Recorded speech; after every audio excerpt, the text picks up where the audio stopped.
It's sort of like, there's this saying about, like this saying comes from World War One. It's like young boys who don't know each other killing each other on behalf of old men that do know each other.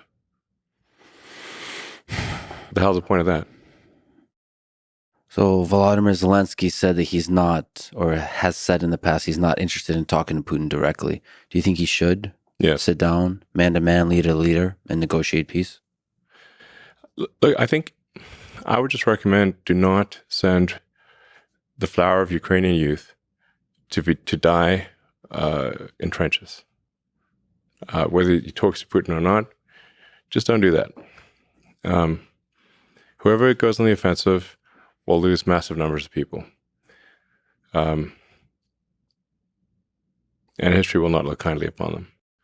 So imagine you're the biggest kid on the block for as long as anyone can remember, and suddenly a kid comes along who's twice your size. So we see it coming. Yeah. How is it possible to stop? Is there some, let me throw something out there, just intermixing of cultures, understanding. There does seem to be a giant cultural gap in understanding of each other.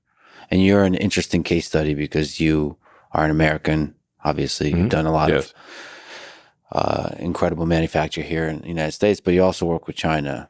I've spent a lot of time in China and met with the leadership many times. Maybe a good question to ask is, what are some things about China that people don't understand, positive, just in the culture? What's some interesting things that you've learned about the Chinese? Well, the sheer number of really smart, hardworking people in China is incredible. There are really, if you say like, how many smart, hardworking people are there in China? There's far more of them there than there are here, I think, in my opinion. And they've got a lot of energy. So, I mean, the architecture in China that's in recent years is far more impressive than the U.S.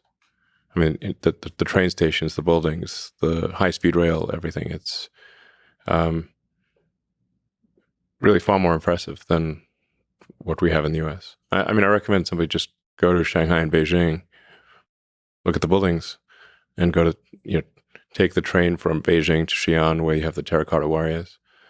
China's got an incredible history, very long history.